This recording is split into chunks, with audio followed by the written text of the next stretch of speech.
James came to one of the shows. He said, Mr. Sherrill, my name is James Brown, just like I didn't know. I want you to play in my group. Because Aretha don't work that much. I work all the time. All right.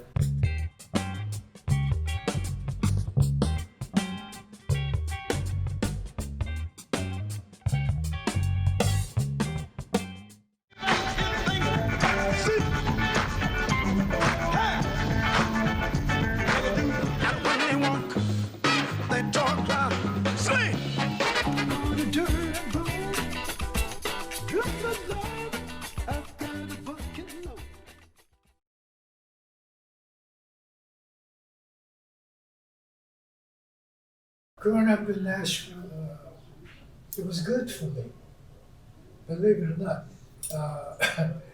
Because, like Nashville being a music city, yeah. Mm-hmm. It's really known for country and western, Right. But everybody records in Nashville. I mean, from Nat King Cole, Ray Charles, of course, Elvis, Joe Tex. So for me, to grow up in Nashville, it wasn't hard for me.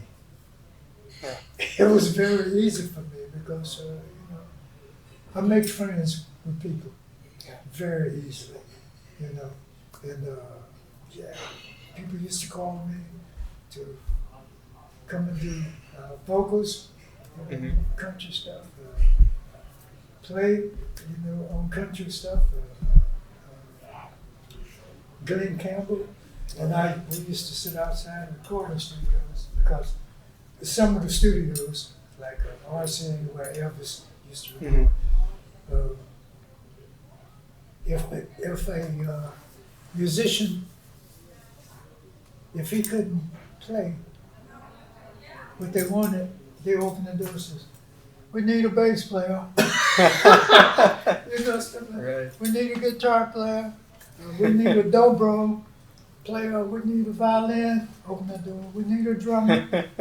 Stuff like that. So Yeah. boom. How did they get to know you? Like, how did you start out in music? Were you playing in clubs or? In school, Mhm. it was a couple of guys in the band Mhm. that ended up playing with Ray Charles. Okay. And so, I started sort of asking questions. Stuff. Oh yeah, I can do this, which I couldn't, Mhm. but I would say that I could do it because it would give me a chance to experiment, Right. and doing it. So what I learned was focus on what you love. I guess the first real star you were working with was Aretha Franklin. Yes. Could you give some thoughts on her? Like, in what way did she inspire you? What happened was my friend Jimi Hendrix, Mhm. which was around there in Nashville. How about that? He was getting ready to go on tour in New York. So my other friend, which was his bass player, Billy Cox, Mhm. who played with the band Gypsies Yeah. and stuff. He said, "Hey Charles, look, Aretha Franklin is coming into town. She's looking for a band, and do you play bass? She's gonna need a bass player because I got to go out with Hendrix to New York." I said, "Do I play bass?" "Yeah, I play bass." Wow. "Yeah, I play bass." "Yeah. You want to go on? You want? Yeah, man. For something she's going to be doing. He told me she's supposed to be doing this, that, and that. I said, okay. I asked my mother to lend me $69 so I could go to the pawn shop and buy a real cheap bass. Alright. Then I bought Aretha's records, Yeah. right? Tunes that I knew that she probably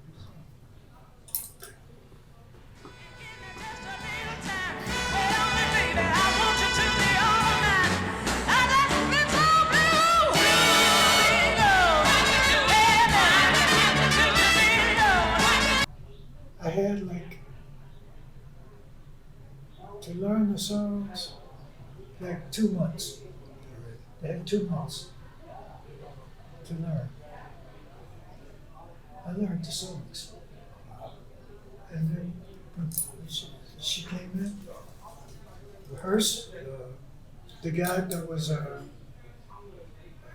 head of the band, his name was Johnny Jones, Mm-hmm. a real super guitar player. And he had a group called the King Casuals. So he said, "Young man, are you ready to do this?" I said, "Yeah, man, yeah. Okay, we're gonna rehearse it." Okay. You got it down? Obviously. Hey, Wow. yeah. Quite a story. Focus. Yeah. It's, that's with anything, I think. Yeah. If you focus Right. on what you love, you can do it. Right. But you gotta stay focused. From a certain point on, you were playing with James Brown. Was he also coming to town and you got to meet him, or how did this happen? What happened was, when I was playing with Aretha, Mm-hmm. James came to one of the shows. He said, "Mr. Sherrill, my name is James Brown," just like I didn't know. Yeah. I want you to play in my group. Because Aretha don't work that much. I work all the time. All right. I said, well, I work all the time, so you'll make more money. So I said, well,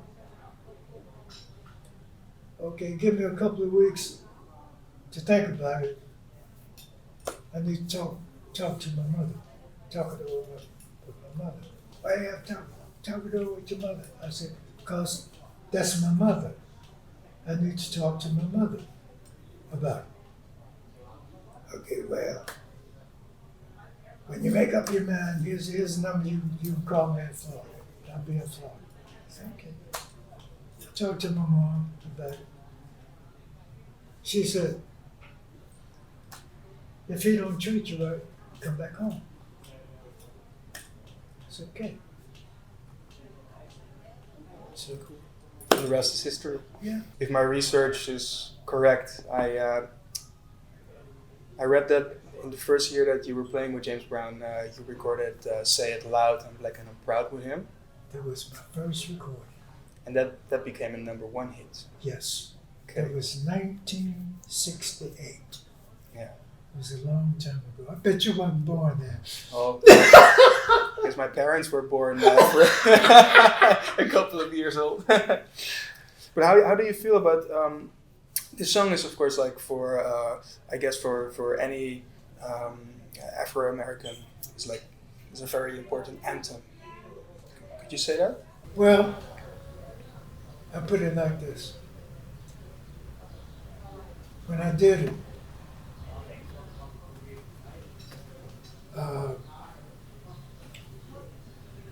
I noticed that all of a sudden, the places that we were playing at went down. Because there was a lot of white people that used to come and see James. All of a sudden, it went from this to this. It's because How would you sit in a concert, say it out, I'm black and I'm proud. How would you feel? Yeah, probably wouldn't hum along. You see? Yeah.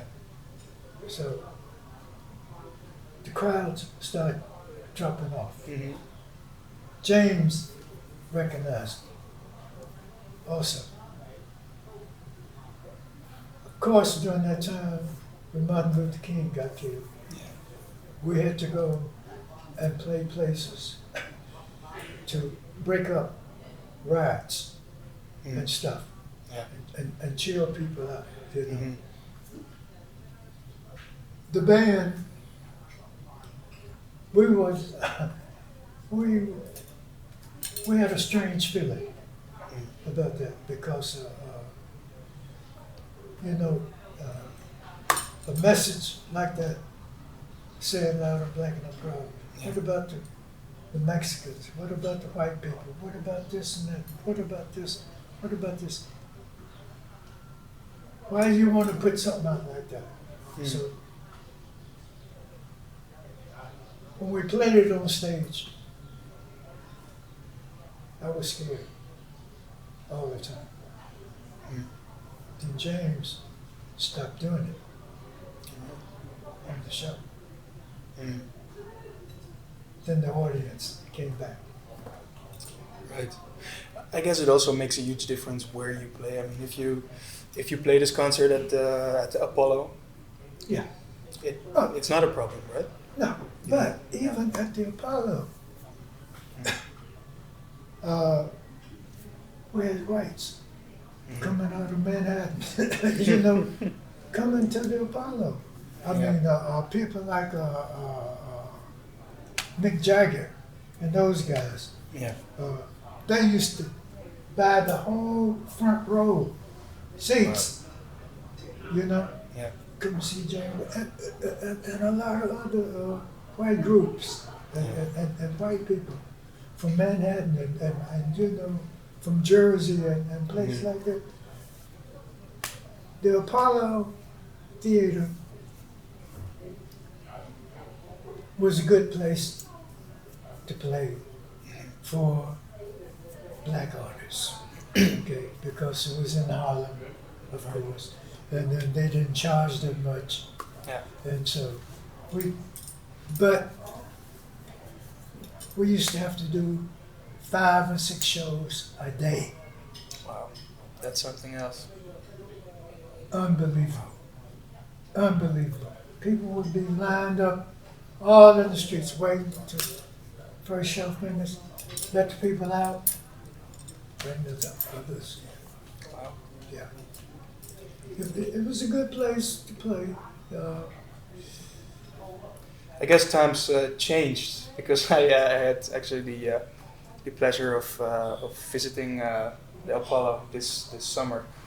And yeah, I mean I wasn't Okay. inside, but there was another fellow who was telling me that it really changed because now bands like Guns N' Roses play there. It see makes what no I'm saying? sense. You see? It makes no sense whatsoever. No, not to play the Apollo. By the time that you joined the band, you know, of course, along with the others that really created the classic James Brown sound that you know, the Yeah. Misios Yeah. and Clyde, and it also sounds to me like the music is shifting from more of like a soul kind of thing to like what we call funk now. Would you say that for instance the record that we were just discussing, the Popcorn, James Brown dances, directs James Brown Band, which is like a full instrumental album. I always have the idea that's like the turning point, right? We're like James Brown's funky side was discovered. Popcorn. Yeah. Popcorn. Yeah. The bass line that I play and with Gemino and country on guitar and Clyde was on drums. That tune was so consistent Mhm. with straightforward funk. Yeah. Not a whole lot of, you know, Mhm. no. Yeah. Everything was in its place Yeah. all the time. And that's the way the musicians should play.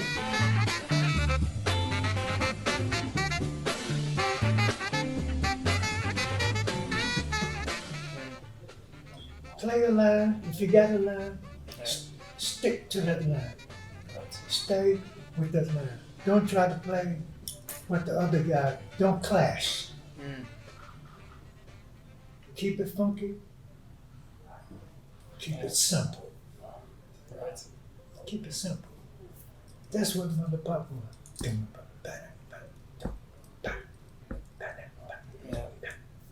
Simple. Why did James Brown make an instrumental album? Why did he? Yeah. Was it that he really wanted to give you guys like a sort of feature, or what?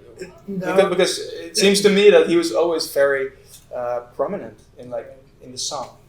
Well, see, he made an instrumental because he found out that you can do a song with vocals. It'll sell. Then you can do a song instrumentals. It will sell. Especially when you're with a big record company like Polydor. Yeah. They got all the money. If you're gonna hey, I got this. I want to put this out. But he tell him, I want to put this out on the band. Yeah. But he was actually putting it out to get him more money. Okay. Because James Brown band, I want this out. Yeah. So the band didn't get the money. He had to get the job done for him. He was at the swimming pool. That's clever. I should remember that one. You know,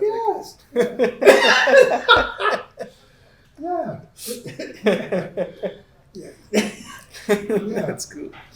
So after being on the road with James for a couple of years, you made an album under your own name in 1974, if I'm correct, which I happened to get my hands on recently, and I must say it's an awesome record.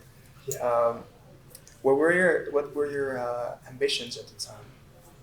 Did you feel like you wanted to break with James and go solo, or?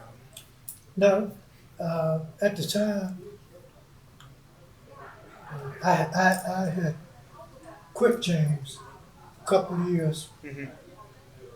before I did Right. the Sweet Charles album. Then Fred and James called me and said, Mhm. Sweets, you got to come back. They want us to do this score for a movie. And we got a tune called The Big Payback. Sweets, you got to come. You got to come. I want you to play bass on this.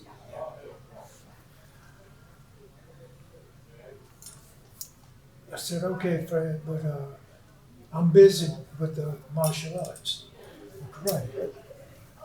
So he said, yeah, but we'll fly you down. I go, okay.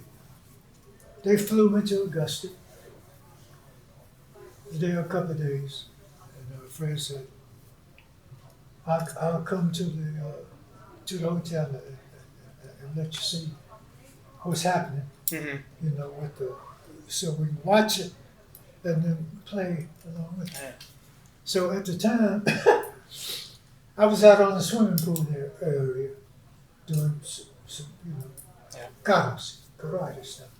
So Fred said, Sweets, we got to go to the studios right now. Hey man, I'm working out. Sweats. We got to go. Yeah. That's okay. Go in your karate suit. So okay. So I went to the studios in my karate suit. Did the bass line. I said, Fred, I don't like this bass line. I have a bass line that'll work. So James said, if it don't work, you fire. I said, okay, that's okay. I said, because, I was working, I was a musician before I came here. I said, I can get a job. Yeah. Okay, let's see what you got. So I played.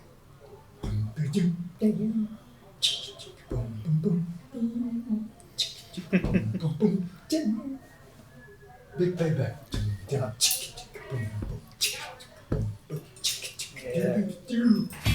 Get down with my girlfriend. That ain't right. Oh man, everybody was happy. Yeah. I didn't get fired because it worked, okay? Because I played it simple.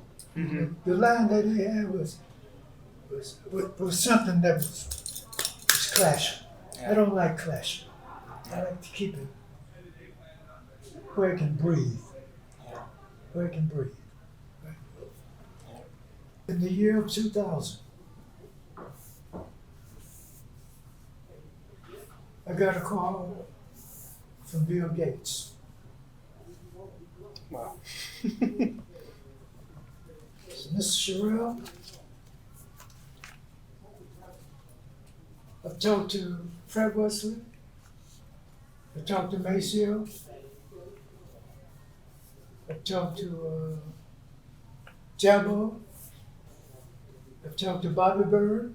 Mhm.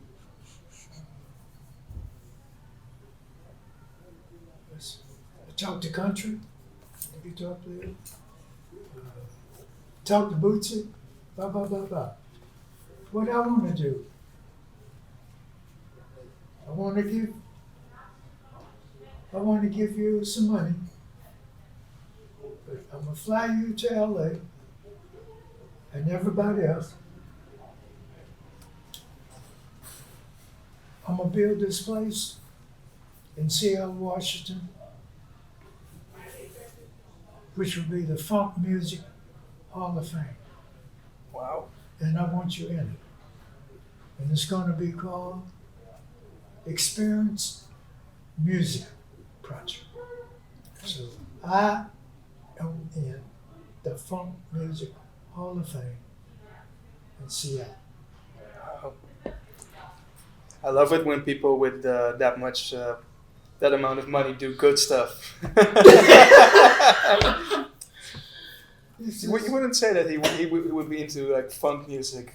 He looks like rather the guy that listened to some Mozart on Sunday morning, You know, right? I think there's one more thing that I really want to Okay. ask you about, and that is, of course, because myself being a drummer, I guess that the most inspiring and the most wonderful thing that ever happened to the drums or to drummers is probably the recording of the Funky Drummer, which yes. it's hard for me to believe, but you're on this. Yes. You're playing bass on this. Yeah.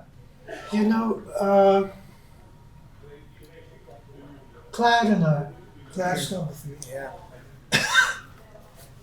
to me,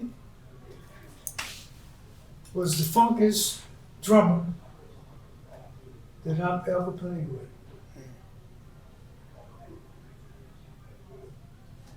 Jabbo was all right. You know. Mm-hmm. Jabbo was good for balance. Like if I rule the world, next man's world, Mm-hmm. and some of the other Kansas City, the shuffles, Right. stuff like that. So Clyde and I, we were just messing around Yeah. in the studios.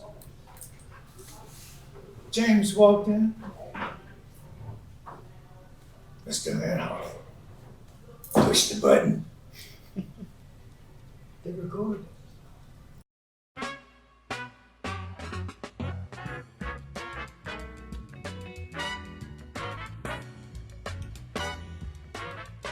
Pull back the cover. Wow. It wasn't mixed Yeah. or nothing. It was just. And then, we said, okay. We stopped.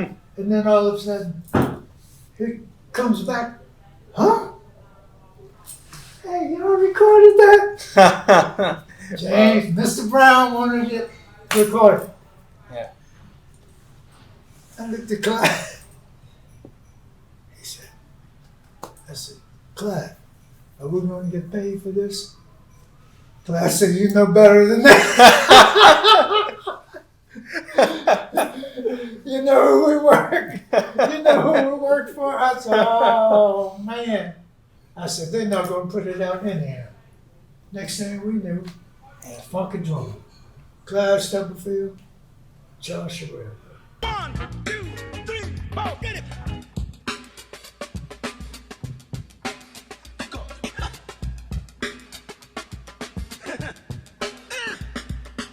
But see, what I really used to like about Clyde was like a metronome. Mhm. And if you move, you'll go, where you going? This is where we are. Ain't that right? Yeah. You're right, Clyde. If you Mhm. anticipate and come off where the metronome was, Mhm. Clyde said, where you going? Where you going? Oh, I'm sorry. Yeah, I know you're sorry. That's great. This is where we're going. Oh, man. Okay.